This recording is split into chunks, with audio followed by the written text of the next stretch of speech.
वो है पीरियड्स, जो कि एक लेडीज़ की अगर हम बात करें उसकी लाइफ का एक असेंशियल पार्ट है।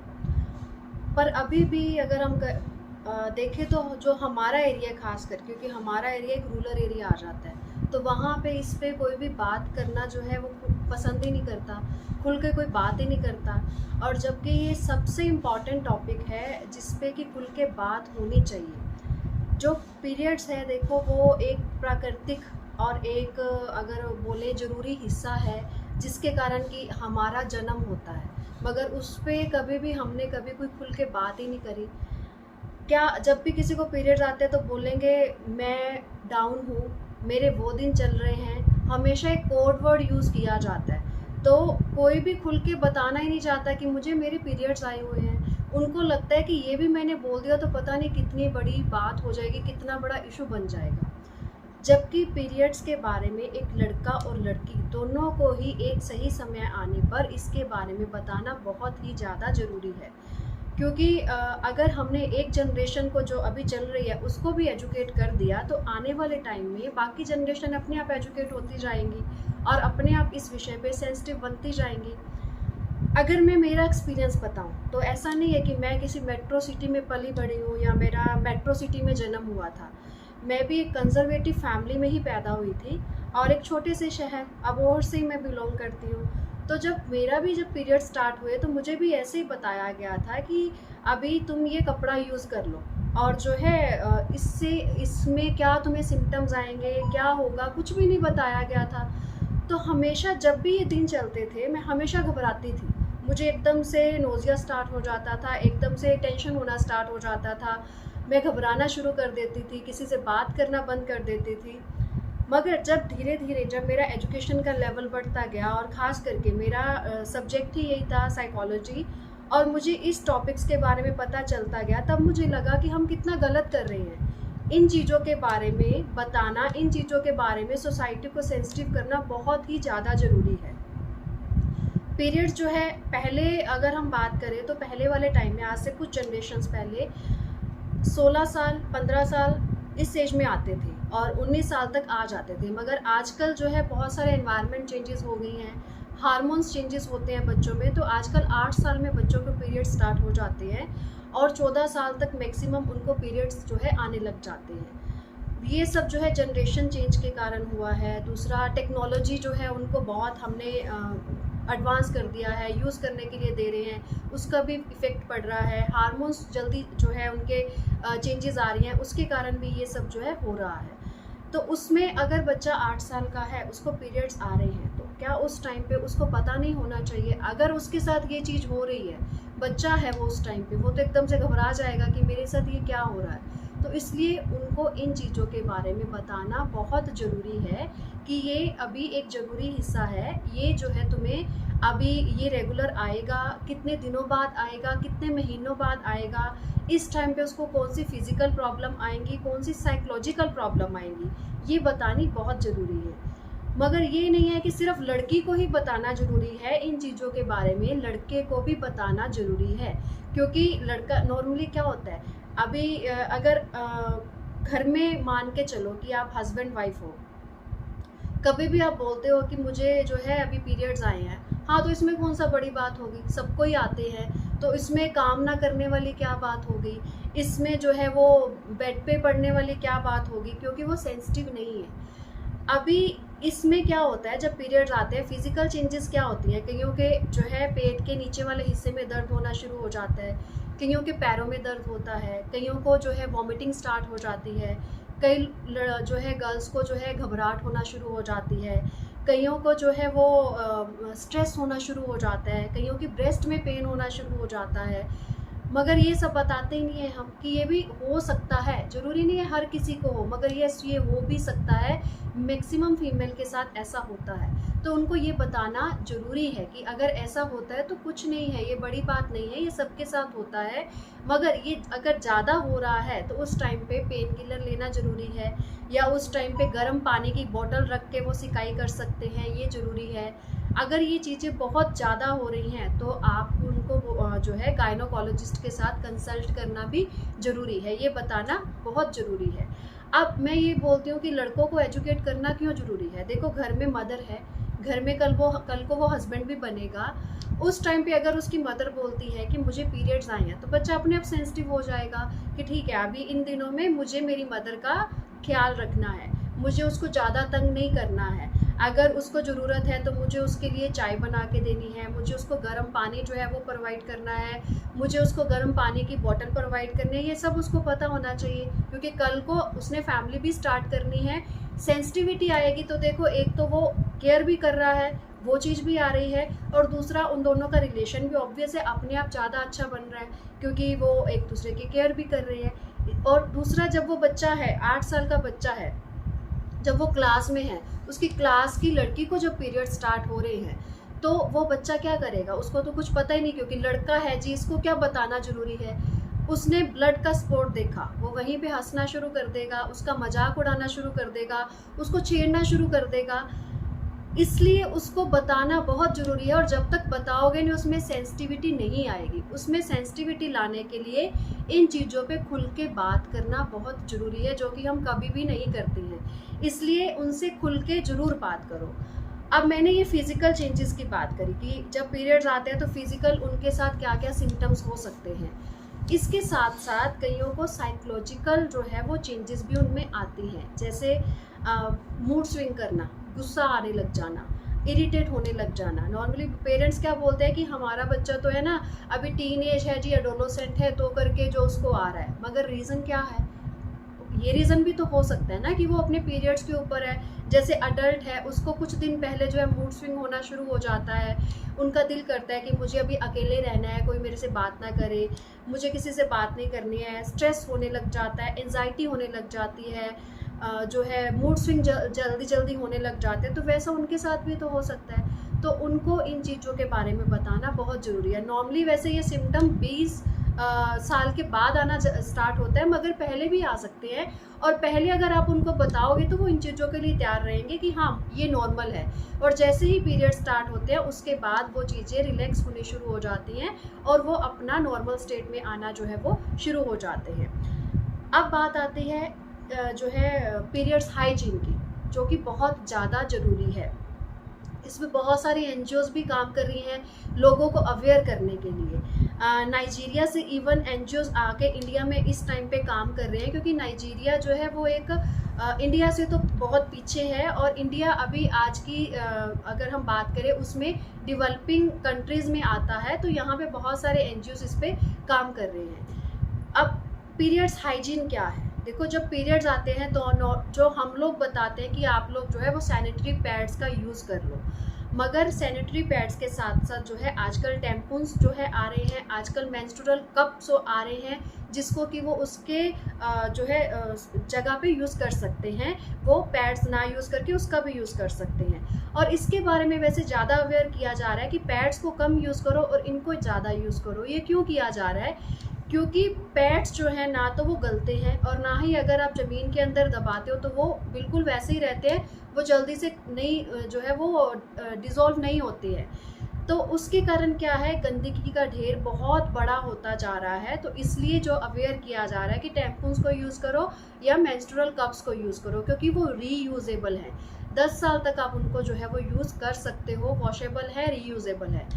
अब अगर पैड्स भी यूज़ करते हो तो पैड्स भी कैसे यूज़ करना है? देखो, पैड्स भी जब यूज़ करते हैं तो पैड्स में एक तो ये देखो कि जो एक्चुअल कॉटन होती है, वो हम लोगों ने तो सबने देखा हुआ है, क्योंकि हमारा एरिया ही कॉटन बेल्ट है। वो थोड़े से जो है वो लाइट वाइट कलर की होगी, मतलब थोड़ा येलो कलर में होगी, और उस पर मिट्टी भी होती है, मतलब गंदगी भी लगी हुई है। अब जब उसको फैक्ट्रीज लेके जाती हैं, साफ़ करेंगी, तो उस पर ब्लीच का यूज़ किया जाता है, जिसपे कि वो बिल्कुल वाइट कलर में आ जाती है। और उसके अलावा उस पर जो है कई सैनिटरी पैड्स जो बनाती हैं कंपनीज, उस पर वो सेंट का भी यूज़ करती हैं, ताकि वो एक तरह की फ्रेगरेंस दे, और ज़्यादा मतलब लोगों को लगे कि यह ज़्यादा अच्छी क्वालिटी का है, जबकि ऐसा नहीं होता है। जब आप ब्लीच जो है वो यूज़ कर रहे हो, जब आप जो है आप एक सेंट का यूज़ कर रहे हो, वो भी अपने प्राइवेट पार्ट पे, तो उसका कोई ना कोई साइड इफ़ेक्ट तो रहेगा ही रहेगा।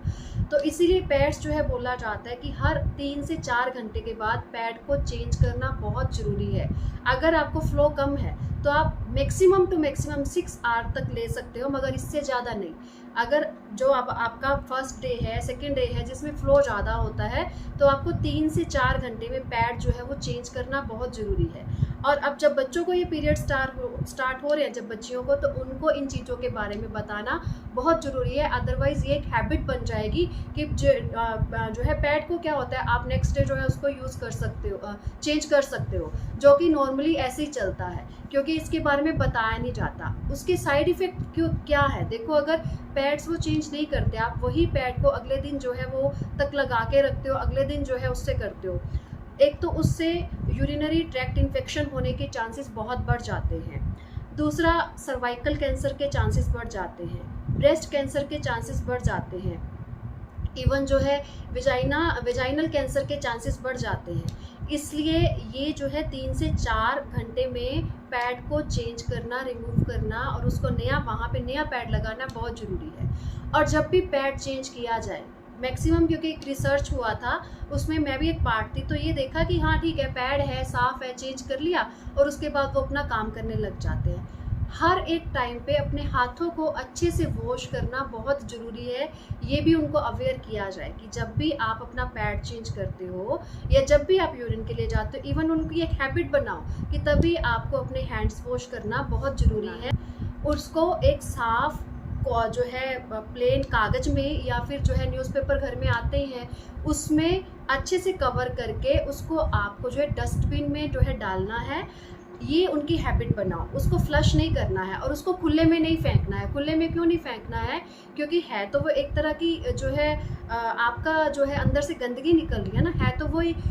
अगर आप खुले में फेंकते हो तो उससे हेपेटाइटिस बी और हेपेटाइटिस सी होने के चांसेस जो है वो बढ़ जाते हैं। और दूसरा, उस पर जो है इंसेक्ट्स बैठेंगे, मक्खियाँ बैठेंगी, जो उड़ के कहाँ जाएंगी, वो खाने पीने की चीज़ों पे ही जाएंगी, तो उससे इन्फेक्शन होने के चांसेस, खास करके हेपेटाइटिस बी और सी होने के चांसेस बहुत बढ़ जाते हैं। इसलिए आप पैड लगाना तो बता रहे हो, बच्चों को पैड यूज़ करना तो बता रहे हो, फीमेल्स को पैड यूज़ करना बता दिया, मगर उसके बाद पैड का करना क्या है, उसको अच्छे से डिस्पोज कैसे करना है, ये भी एक हैबिट बनाई जाए, ये भी उनको बताया जाए, ताकि वो शुरू से ही उसको किस तरह से जो है मीन्स हमने खुले में नहीं फेंकना और अच्छे से इसको डिस्पोज कैसे करना है, ये उनको पता चल सके।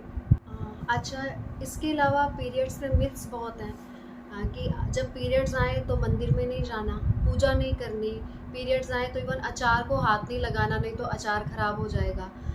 देखो, पहले वाले टाइम में क्यों मना किया जाता था कि मंदिर वगैरह नहीं जाना या आप अलग रूम में रहो, क्योंकि तब पैड्स वगैरह का प्रोविज़न नहीं था, मींस उनकी प्रोटेक्शन का इतना प्रोविज़न नहीं था कि ठीक है, ये इनको पीरियड्स के ऊपर है, ब्लीडिंग हो रही है, तो अभी ये जहाँ जाएंगी तो ब्लीडिंग जो है वहाँ स्पॉट जाएंगे या ब्लीडिंग वहाँ पे होगी, तो इसलिए ये अपना जो है 2-3 दिन के लिए उनको अलग से रहने के लिए बोला जाता था। और ये बोला जाता था कि जब पीरियड्स आपके बंद हो जाएं तो आपने नहा धो के, मतलब साफ़ सफाई करके आपने अपना मंदिर में जा सकते हो। मगर आजकल के टाइम में तो ऐसा कुछ भी नहीं है। आजकल के टाइम में तो जो है पैड्स का प्रोविज़न है, इवन आजकल के टाइम में टैम्पून्स का प्रोविज़न है, मेंस्ट्रुअल कप्स का प्रोविज़न है, तो ऐसी तो प्रॉब्लम किसी को आती नहीं है। साफ़ सफाई का पूरा प्रबंध है, तो अपना मंदिर में जा सकते हैं, कर सकते हैं, तो इसमें किसी तरह की कोई प्रॉब्लम नहीं है, ये सिर्फ एक मिथ है। इसके अलावा जो अचार वाला मिथ है कि अचार जो है उसको हाथ नहीं लगाना, ख़राब हो जाएगा, इस पे गुजरात में कुछ साल पहले रिसर्च हुआ था, साइंटिस्ट ने इवन रिसर्च किया था। वहाँ पे 6 महीने तक वही लेडीज़ को लिया गया था जिनको कि पीरियड्स आते हैं, और उनको स्पेशली बोला गया कि आप पापड़ बनाओगे, आप अचार बनाओगे, और उनके बनाए हुए अचार और पापड़ को वहाँ पे डिस्ट्रीब्यूट किया गया। ये देखा गया कि वहाँ पे जो है वो ख़राब हुए या नहीं हुए, कुछ भी नहीं हुआ। और वो क्यों किया गया, ताकि वो लोगों को अवेयर कर सके इन चीज़ों के बारे में। और इस पे पूरा रिसर्च पब्लिश हुई है, अगर आप खुद पढ़ना चाहते हो, शक्ति नाम की बुक है जिसके लास्ट में ये रिसर्च पेपर पब्लिश हुआ है, जिसमें ये सारी डिटेल दे रखी है। तो उससे आपका ये मिथ भी टूट जाएगा कि अचार हाथ लगाने से उन दिनों में ये ख़राब हो जाता है, ऐसा कुछ नहीं होता है। अब मैंने बात करी बच्चों को आप जो है इसके बारे में अवेयर करो, इसमें सबसे इम्पॉर्टेंट रोल तो देखो माँ बाप का है।